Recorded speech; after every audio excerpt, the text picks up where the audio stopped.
আমরা যারা মাযহাব মানি আমাদের কিন্তু আরেকটা মারাত্মক ভ্রষ্টতা রয়েছে। এটা বললে তো আপনারা খেপে যাবেন, খেপলে আমার কিছু করার নাই। আমি আগেই বলেছি আল্লাহর সন্তুষ্টির জন্য কথা বলি, কে পক্ষে থাকবে আর কে বিপক্ষে চলে যাবে এগুলো দেখা আমার বিষয় না। আমরা যারা মাযহাব মানে আমাদের ব্যাপক একটা অংশ এমন রয়েছে শুধু মাসালা মাসাইলের কিতাবগুলো থেকে আমাদের হানাফি মাযহাবের কিতাবগুলো অধ্যয়ন করে হানাফি মাযহাবটাকে ভালো করে শিখে নেব, কোরআনের হাদিস পড়ার আর বোঝার আমার কোনো দরকার নাই। এমন একটা শ্রেণী আসেনি আমাদের মাযহাবীদের মধ্যে, যদি অস্বীকার করেন আমি আঙ্গুল দিয়ে দেখাই দিতে পারবো।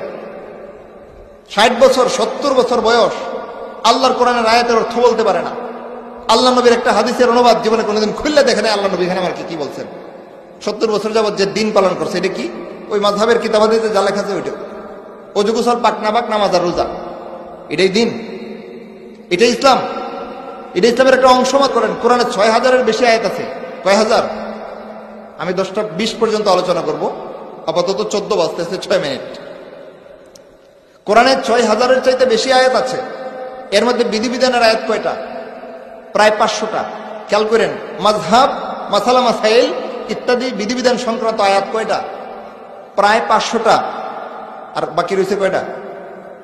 5500 আয়াত। আপনি খালি মাযহাবের মাসালা মাসাইল পড়বেন আর কিচ্ছু পড়বেন না, জানার দরকার নাই, আপনার ঈমানই তো শুদ্ধ হবে না। মাযহাবের আবার কওমি মাদ্রাসাগুলি 16 বছর পরে একখান কথা বোঝে। কয়খান কথা? 16 বছর পরে একখান কথা বুঝি বাইরে হয়। কি? কোরআন হাদিস বুঝে আমার কাজ না। এইটা ইমামরা বুঝছে, বড় বড় ওলিরা বুঝছে, আমি বুঝতাম না। আমি রহমতুল্লাহ আলাইহি নে ফরমায়া, মুদ্দাজ্জাল্লাহু আলী নে কাহা, আমি এগুলি নিয়ে থাকবো, বুঝেন না? কারণ কওমি মাদ্রাসা আমিও পড়ছি। দলিল ঘাটলে কয় গোস্তাক বেয়াদব। এই যুগ শেষ।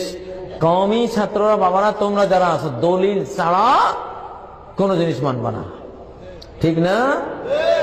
16 বছর পরে যদি এইটা বুঝে বের হও যে কোরআনের তর্জমা পড়া হারাম, কোরআন বুঝার দরকার নাই, 16 বছর পরে এটাই বুঝলা, হ্যাঁ? এটার জন্য এত কষ্ট? কোরআন অবশ্য কোরআন বুঝার জন্যই তো মাদ্রাসা নাকি? সে কোরআনে বুঝলা না তো কি বুঝলা? কত আফসোস লাগে।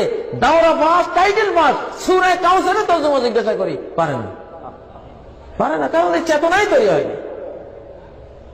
আমি কওমি মাদ্রাসার দুর্নাম করি না, কারণ বাংলাদেশে কওমি মাদ্রাসাগুলি ইসলামের বিরাট সহায়ক এবং ইসলাম টিকে আছে তো এসব মাদ্রাসার কারণে। কিন্তু 2-1টা পয়েন্ট ভুল থাকলে এই ভুলটা ধরা কি দোষ না এটা ভুল ধরাটা রহমত? রহমত, এটা ধরতে হবে।